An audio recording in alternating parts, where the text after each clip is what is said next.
Hi, everybody. Welcome back to Between the Vines. I'm Jennifer Phillips Russo, your host, and this is brought to you by the Lake Erie Regional Grape Program.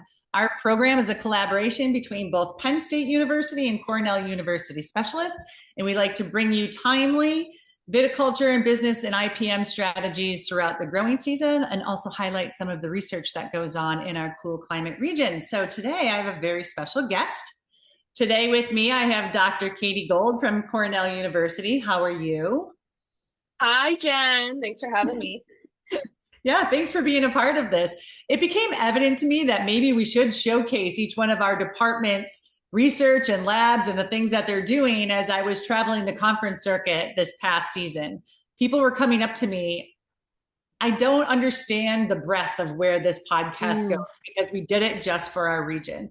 But yeah, other people were coming to me in different regions about it's really good to see somebody in cool climate viticulture doing some work and discussing. So I appreciate you coming on and talking I about that. love it. Yeah, I think well, first of all, I am a huge fan of cool climate viticulture, so I'm glad to be here.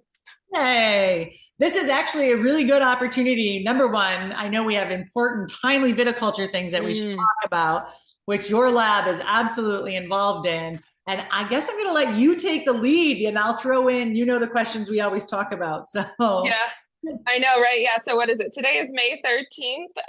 And just, out of nowhere, those darn grapes again, they're just growing again. Like who could have guessed? So it's spray time. That's what it is. Where we put on, and I'm saying the royal we, as Dave Combs is our field research manager here at Cornell Grape Pathology. So the royal we, aka Dave, put on the first sprays of the season in our pathology vineyards yesterday. So it's off to the races right now, as I'm sure it is for others in cool climates, especially. Well, actually, I heard earlier this year, I was talking to some people from Texas, which is not a cool climate. We had not even finished pruning, and they're like, "Oh yeah, we've got bloom." I'm like, "What? right, right. What?" Craziness. And things because of the weather that are here are just taking off, like you had mentioned. Yeah, But unfortunately, you've got to play with the rain too. So we had I one day know. this week that was really optimal for people to spray. I know, I know. I was looking out the window yesterday thinking like, God, today is a great day for spraying and for remote sensing. Not a single cloud in the sky. It was awesome. It was gorgeous yesterday. So that puts us, especially in our region. So the Concord Mhm. industry in our region, we keep this historical phenology set. And we have sentinel vines that the research team goes to on an almost daily basis during the beginning of Mm. the season. And they count florets, vines that are pruned to 60 nodes, vines that are pruned to 90 nodes, and vines that are pruned to 120 nodes. And they watch them every year, year after year. And that's when we declare what bloom is. So 50% pink. Oh, And we declared that on April 26th this year. April 26th. Wow. Yeah. I think we hit bud break on, I want to say May 3rd. Oh, I said Um, bloom, didn't I? Bud break. Darn. yeah, I was gonna Thank say you. bloom. I'm like, girl. Oh, it's early. It's But early. God bless them. Our sleepy vignoles, they're still resting peacefully. Like everyone else is off to the races.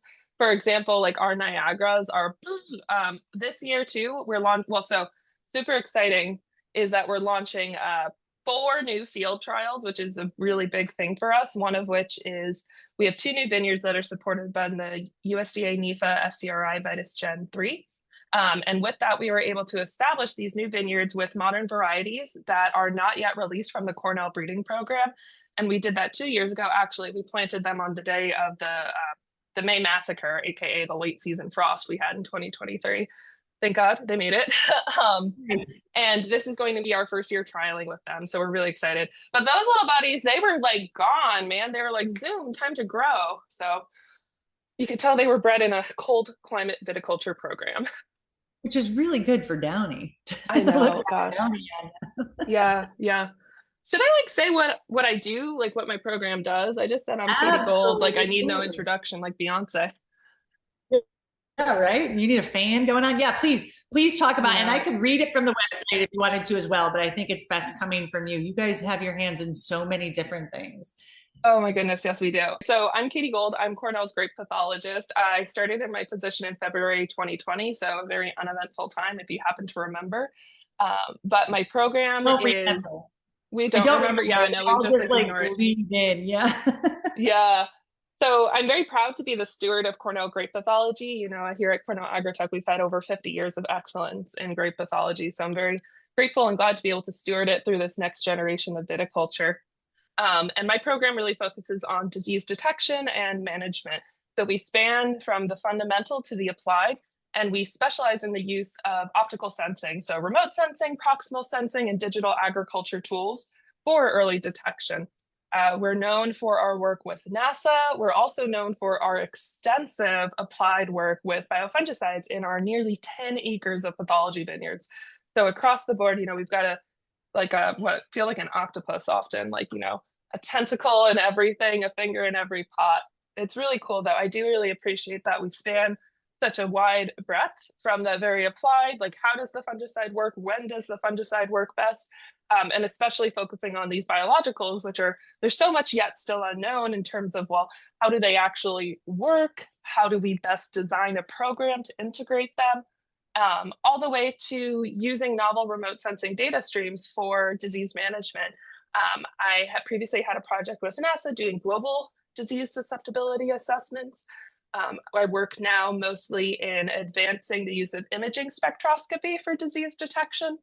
And also, most importantly, I would say, is taking an integrated approach to the use of optical sensing for disease management, especially in grapevines. Oh, getting out of breath. I get so excited. Yeah, me too. So just when we talk about your imaging and optical imaging, what sort of imagery are you using? Like, I know Yeah, that that's a great our lab, question. yeah, thanks. At our lab, we do the proximal. So we have NDVI sensors right on the sides of tractors that go right up against the vines as we go through. Yeah, I'll be so real, Jen. Like, what aren't we using? I know. We've got That's why I'm like, Katie, just talk. Yeah, so we use sensing modalities that span the range of kind of like simple quote unquote RGB, so just like a typical camera, all the way to like the Cadillac of cameras, what we call imaging spectroscopy. It's also quite frequently known as hyperspectral imaging. And we use them at a range of deployments. I like to say that we're deployment agnostic, working with these tools both at the contact level to try to derive fundamental insights into why these technologies work and how best to harness them, to proximal. So we have lab-based hyperspectral sensing, we have lab-based RGB imagery. We have two different microscopes, one of which is hyperspectral, to get super fine resolution spatial and spectral information that helps us advance breeding insights, as well as fungicide detection and sensing. We also work quite a bit with field-mounted rovers for proximal sensing.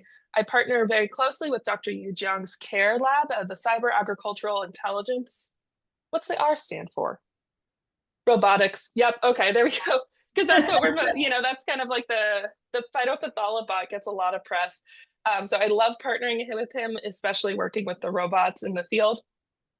This season, we're going to have 3 new robots patrolling the vineyards to do validation for our remote sensing work as well as our applied disease management work, because it's simply not feasible for us to scout all 10 acres to the level of depth that we would really need to derive like interesting insights. And the robots, on the other hand, they don't complain. They don't want to go see an interesting seminar. Right. They're happy to go at night, etc. But anyway, so we're really excited to be partnering with him. And additionally, we work with UAVs, and what we're often known for, though, is our work with airborne and spaceborne sensing. So my program is funded by NASA. We're very proud to be one of the only specialty crops represented in NASA Acres Agriculture Consortium. I'm the institutional PI for NASA Acres here at Cornell. This, just by the way, I have to interrupt you because that's not something that you should like gloss over. I mean, that is huge. And you're bringing it to cool climate viticulture as well. So I really appreciate those connections and relationships that you have built. And that's just through the work that you've done. You've proven yourself. So very thank you. Yeah, well, I was super excited to be able to bring out NASA leadership, NASA Earth Science leadership to our cool climate viticulture last summer with the Space for Ag New York tour. Dr. Karen St. Germain, who's the director of all Earth Science research at NASA, as well as Brad Dorn and Dr. Alyssa Whitcraft, Brad Dorn is the agricultural program manager at NASA headquarters, and Dr. Whitcraft is the program director for the ACRES consortium, as well as a cohort of other NASA people came out last summer to come go on a wine tour, right? We were in the Finger Lakes. We also got to go out to Lake Erie. It was awesome. And we had two listening sessions between leadership and growers just so they could learn more about specialty crop, especially grape production and the challenges we face both with disease, but as well as other opportunities for how NASA science can better serve specialty crop agriculture. It was such an amazing opportunity. It was so much fun to get out and to like see these two, like what have kind of traditionally been two different like halves of my world, right? Just interacting together. It was really awesome. And it's also been very fruitful. I'm really grateful for the support of the ACRES consortium that has worked, as well as Brad Dorn, enabling us to have very exciting avarice campaign occurring in New York this summer. This is NASA's Cadillac imaging spectrometer. We'll be flying over vineyards here in the Finger Lakes as well as in Lake Erie in late July to help advance our disease detection work, looking towards scaling all these different awesome projects we have going on at Cornell Viticulture to eventually the spaceborne level. I have just a quick question about, I think that's amazing that they're flying over our area. What does that flight entail? Is it, is it an airplane? Is it a satellite? How does they get that imagery? Yeah. So it's an airplane. So Avarice 3, it stands for the Airborne Visible and Infrared. What's the R? Infrared. It's the imaging spectrometer. Okay. Sorry, I was just like, how do letters work? Yes. It's run by Dr. Rob Green at JPL, who was, I think, technically on paper, my postdoc advisor for my short stint as a fellow at JPL before I officially started the Cornell job. So it's super exciting. So it's an airplane, right? So it's very intensive, and the aircraft is, it's subject to flight conditions. So what happens is we usually have like daily calls leading up to it, in contact directly with the scientists that will be in the back of the aircraft, hitting the button on, off for the imaging spectrometer over our vineyards, as well as the pilot. So I'm just really excited to have this opportunity to expand our work, which is our work with avarice has traditionally taken place in California because that's where avarice lives. It's on an airplane. And I'm so excited for the opportunity to bring it out here to New York to scale to our problems here in cool climate viticulture. I was just so grateful for that opportunity, and also super enthusiastic for like the response that I've received from Cornell researchers who are like, hey, I've got something going on in the flight lines. Like, I would love to use the data. Me. Cool. Yeah, exactly right. You. Yeah. I'm so excited.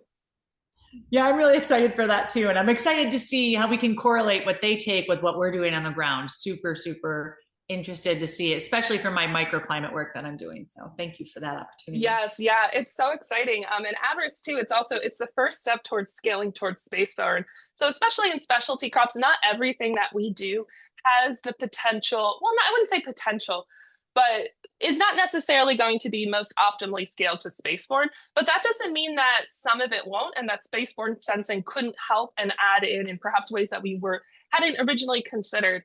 But getting this avarice imagery, it's the first step as we look towards the eventual launch of surface biology and geology satellite, which is going to put one of these Cadillac imaging spectrometers, the creme of the crop, the best sort of sensor that's ever been built into space, imaging everywhere on Earth every week approximately. So really excited for this opportunity to get this imagery in advance so that when that satellite launches, we are ready to go to use it to help our growers. Oh my gosh, I am just so excited for that as well. I have goosebumps as you're talking because there's a lot of things that we do for our growers that might now just be instantaneous. Exactly. So really great tool for them to use to just hit a button and get some information. So really exactly, yeah. So we're super excited to be working with MyEV so that hopefully everything will plug into pipelines that growers are already kind of familiar with. Additionally, too, so Nick Gunner, who was one of the original devs working with Dr. Terry Bates to develop MyEV, has since joined Cornell as a PhD student and is funded by the NASA ACRES consortium. And we're using one of his development tools from his PhD project as a crowdsourcing application for validation. So we'll be sending out some super cool information about using the farm ecology network to let us know what's going on in your vineyard when avarice flies over. We're really looking to expand our utility. I'm personally interested in disease sensing, but that doesn't mean that's like I mean, well, according to me, the pathologist, that's the most important and only thing worth studying in a grapevine, right? Of course.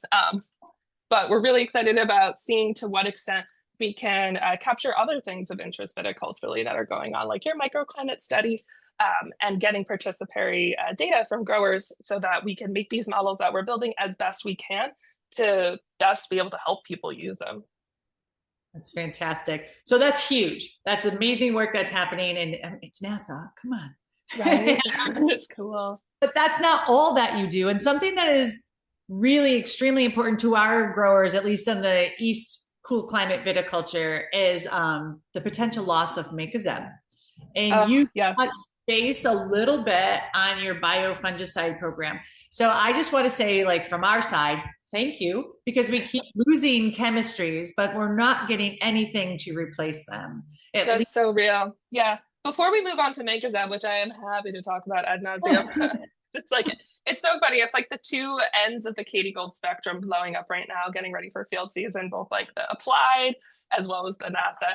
I do just want to say that while our work has been very actively supported and cherished by NASA, NASA Science Mission Directorate is under threat right now. They've been a 50% budget cut proposed. We're really concerned about the impact that this would have on our ability to do research, as well as our ability to serve our stakeholders moving forward with these projects that we've been funded for. So it's a tough time to be in the NASA community, but we are really hopeful. These budget cuts are not yet official, but I just wanted to share that while we're really excited and about moving forward this summer, the kind of long-term trajectory of the work is under threat with these proposed budget cuts. That is a shame. Is there anything that the grower population can do? Is that like they going to legislatures about the importance or the support for?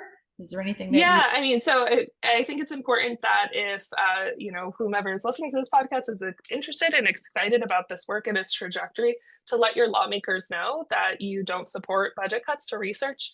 I'm talking specifically here about the proposed budget cuts to NASA research, but this also applies for USDA NIFA research, which funds most of what we do, as well as many other forms of research funding from the NIH to NSF that really help support all aspects of the American economy. Yeah, thank you for that. Yeah.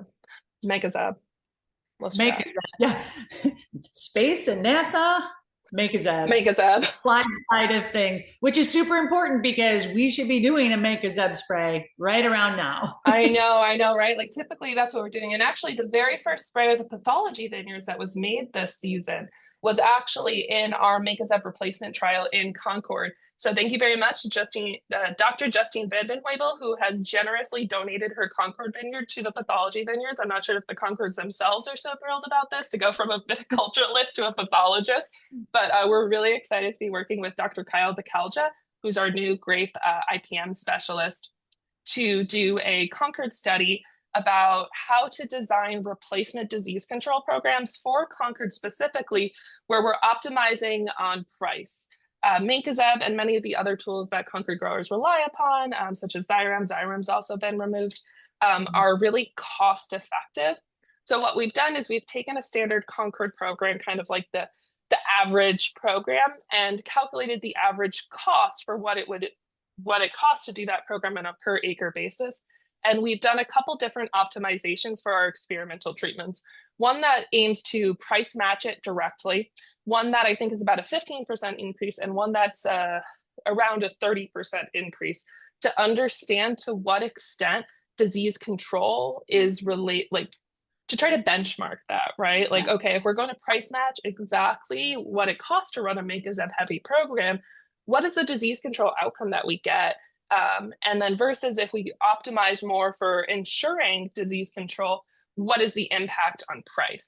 So we're really excited to be working with Kyle on this and to share these results with our Concord growers across the state at the end of the season.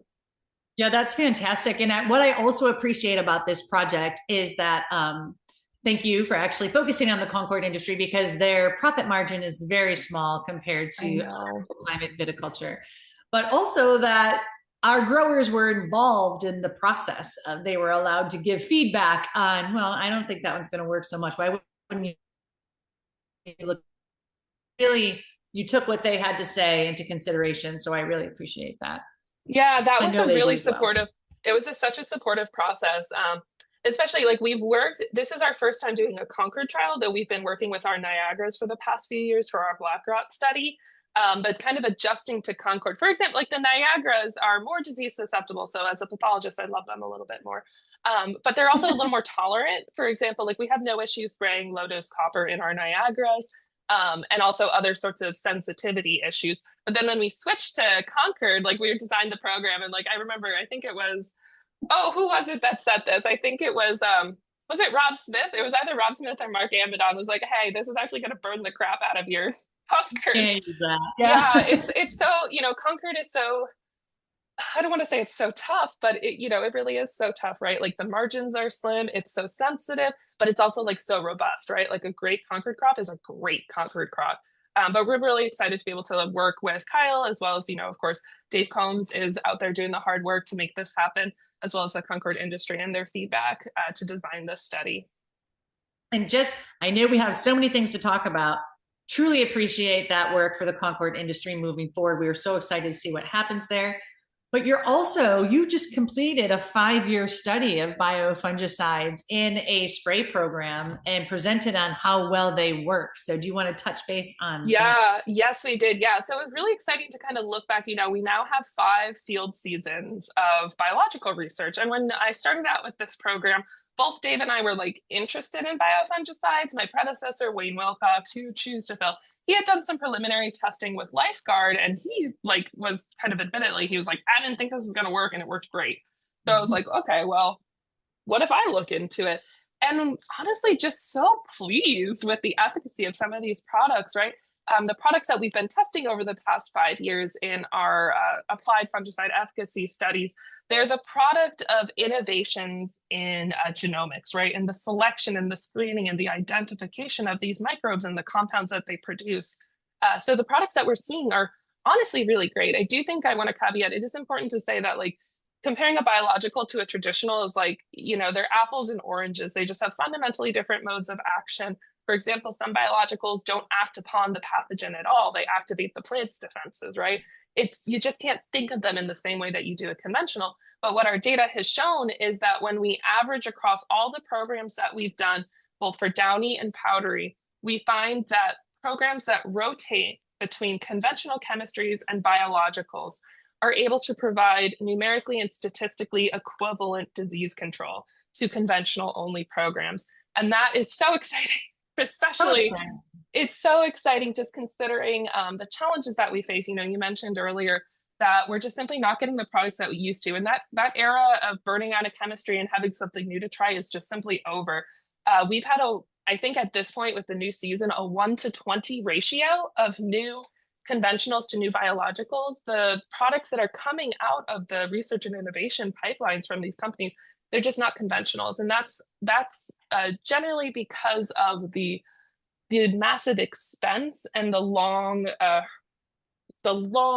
horizon that it takes to get a conventional product registered. It's so much easier to identify, develop, and get registered a biological. And especially with their new efficacy, right? Like, why not? So we're losing the broad spectrums to regulation.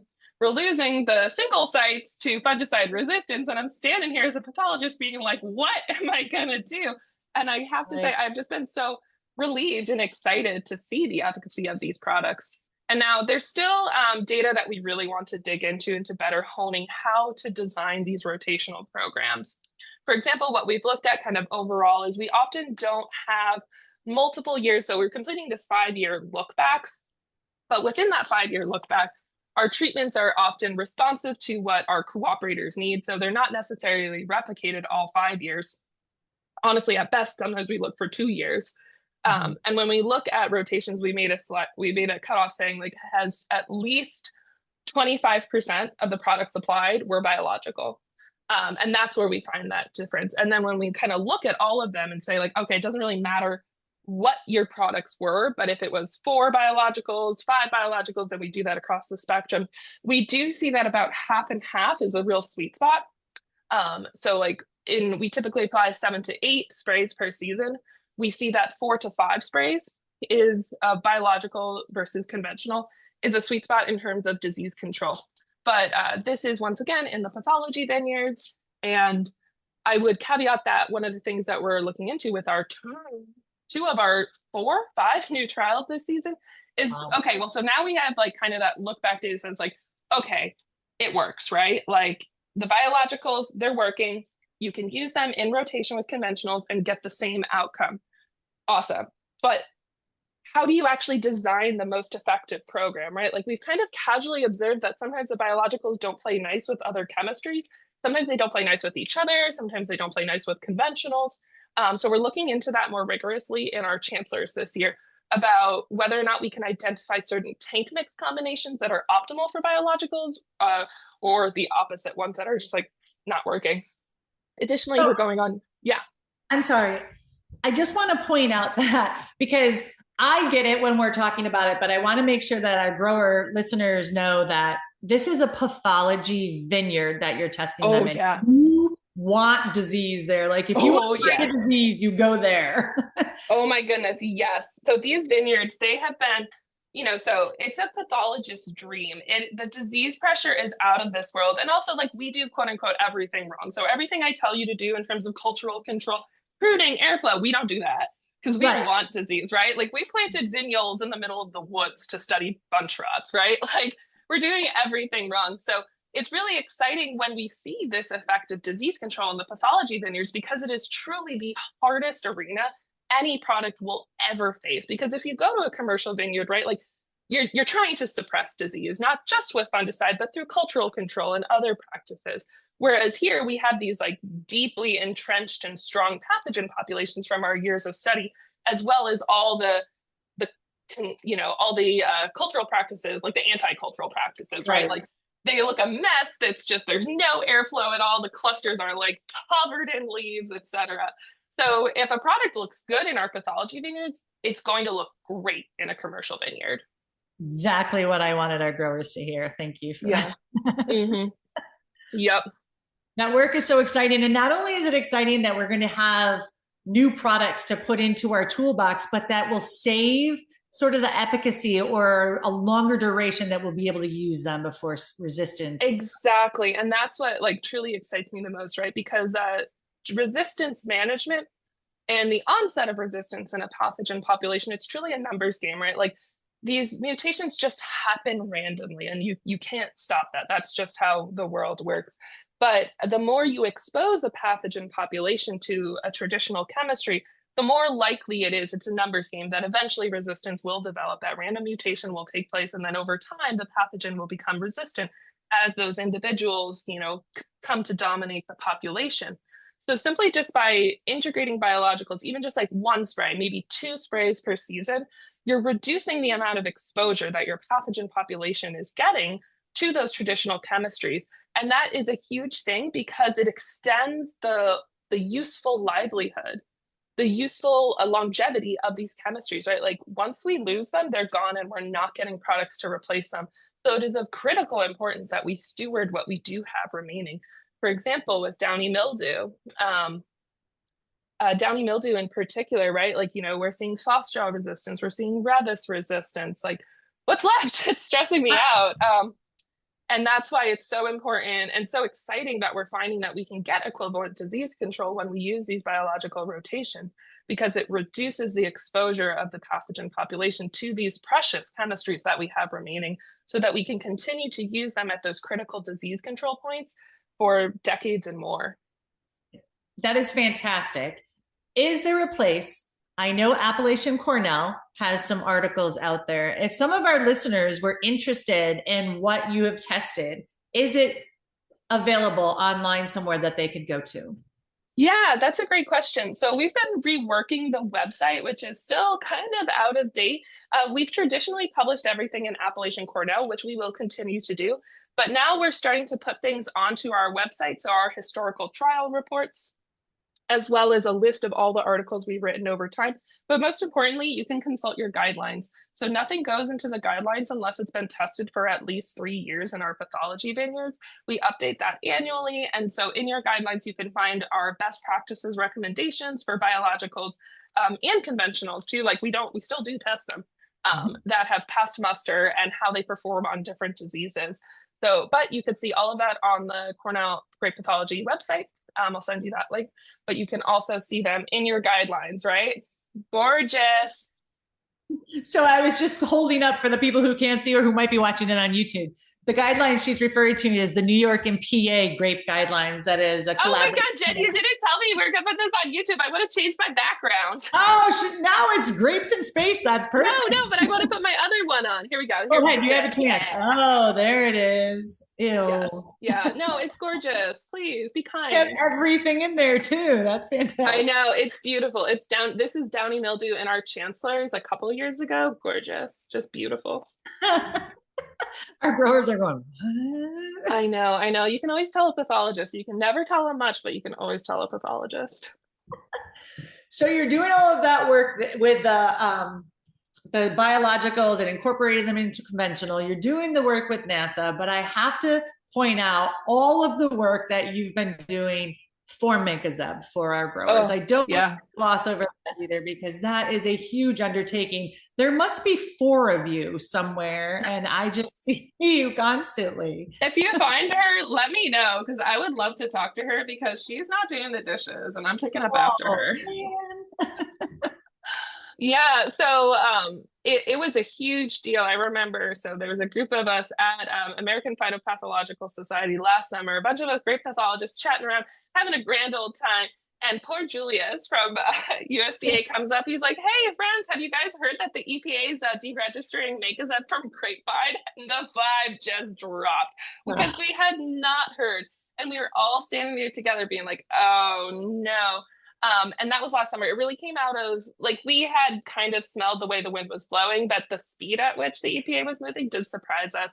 So last summer, the EPA released their proposed interim decision that has followed a FIFRA review of Mancozeb that's reviewing recent research on the toxicity of these products. But I do want to say first and foremost that these concerns are very serious and they do warrant investigation and mitigation, right? Like the health of our workers, the health of our planet, it's so important. So I am grateful for the EPA for doing this review and this investigation. However, it's also true at the same time that Mancozeb plays a really important role in early season grape disease control, especially in cool climate viticulture. So I was stressed out. I was stressed out to hear about this. Yes.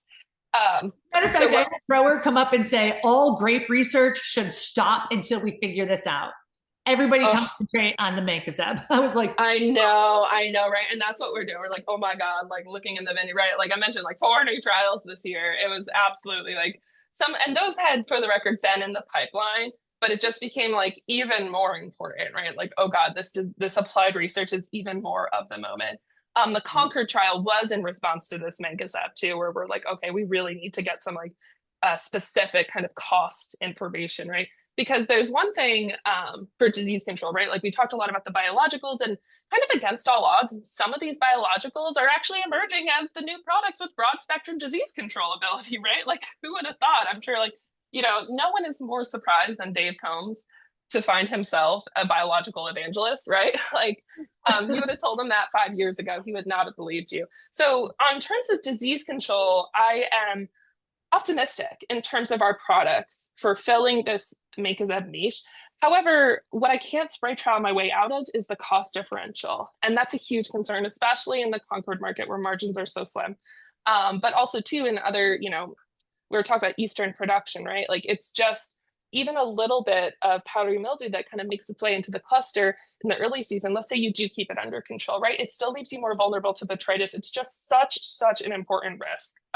Not important, such a major risk, right? And I am in a very fortunate and luxurious position as a grape pathologist that I get paid no matter what happens to the grapes in any given year, right? But like, you know, our growers don't. And I think it's really important that we are aware of the impact that such a rapid transition would have on our growers to lose this product that is so cost effective and so disease control effective. So we launched a survey, and first of all, Jen, like shout out to you for really blasting this survey out. And thank you growers who are listening for filling out this survey. I had 331 total respondents, 285 self-identified at Easter grape growers, and 188, so more than half, identified as New York growers. And we surveyed about their viticultural habits around these activities that the EPA identified as potentially hazardous to workers. So the key phrase is post-application worker exposure. And I also will say, like, I have an article that's coming out this week on our survey results. So if you want to read more in depth, you could go take a look at that. But what the survey showed, oh yeah. I was going to say the beauty of that is that you were able to put science behind it. Exactly, yeah. And the beauty is also too, it showed quantitatively what we in the sphere already know, which is that many of the activities that the EPA identified as potentially hazardous within a 45-day window, which include leaf pulling, tying, training, and hand harvesting, don't necessarily happen within a 45-day window just due to the kind of natural progression of viticulture over the season, or they're done mechanically, which absolutely factors in to the potential worker risk, right? Like it's one thing if you're leaf pulling by hand versus doing mechanical leaf pulling. So our survey found that while 96% of Eastern grape growers self-reported as having used Mancozeb in 2024, 81% made their application either at or prior to bloom, typically by June, which means that many of these hazard activities, for example, hand harvest, are just not occurring within that 45-day window. I'm going to be meeting with the EPA as well as with my colleague, Dr. Phil Brannon from UGA, to discuss these results at the end of May. And I've been very, very excited and pleased by their very welcome receptiveness to hosting us. They were super excited. Sorry, I'm kind of going off on a tangent here. But anyway, I want to highlight these are important. These are important tangents because it's the work that happens in the background that not many people get to hear of you advocating for something that our growers need. So we really appreciate that. Oh, I'm so glad. Yeah, I just invited myself, right? Like I've always been. I love that. Right? Like fortune favors the bold. And I thought, what do I have to lose? I'm actually going to be in DC anyway for a NASA event. So I just emailed the team with their names on the docket, introduced myself and invited myself. And they were so receptive. And I do want to share that, like the EPA team is really doing the best. They're reviewing the impacts on all different crops. They're not even just focusing on specialty crops, like every aspect of agriculture. And they're considering all aspects of the impacts from health to the environment, et cetera. And Eastern grape production is such a niche aspect of grape production on the national scale. So they've been very open and receptive to the information we've applied. They're really excited. When I invited myself, they're like, yeah, absolutely, come on down. Can we invite our friends? They're inviting others from different teams. So it's just been a very welcoming. And I do feel a lot of goodwill and faith to do this work right. They're doing important work. The hazards that have been identified are potentially very dangerous, right? And are worthy of investigation and potential mitigation. But it's also important that they truly understand exactly the habits that we use Mancozeb, right? Like how many of these practices are mechanized, how the timing of Mancozeb usage. But that said, there are things that do warrant further investigation, right? So as of right now, there's a proposed deregistration.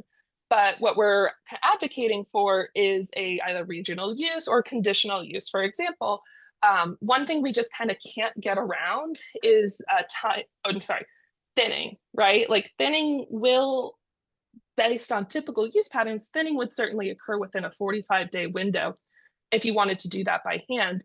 But hopefully they'll be able to put something forward saying look, you want to use Mancozeb?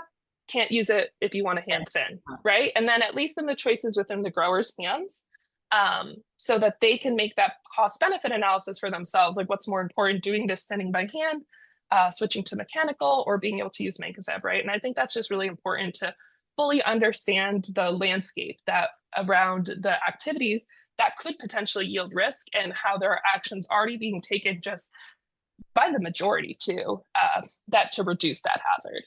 I think it's a really important thing to iterate to people listening is that people aren't doing this to be mean and take things away. I mean, they are truly doing it for human health risk. So let's keep everybody safe and support it with science that not all of these viticultural practices are happening by hand or during that time. So thank you so much. I mean, those are huge subjects. We could probably had 5 podcasts.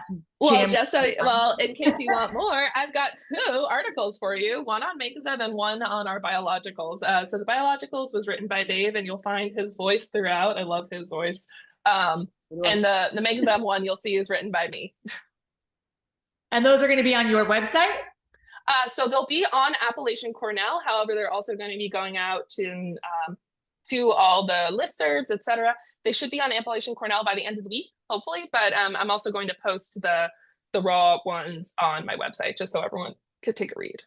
And if you are a member of the Lake Erie Regional Grape Program, they're going out in the crop update in the newsletter as well. So it's going to be there, and that'll be on our website in the archives after that. Yeah.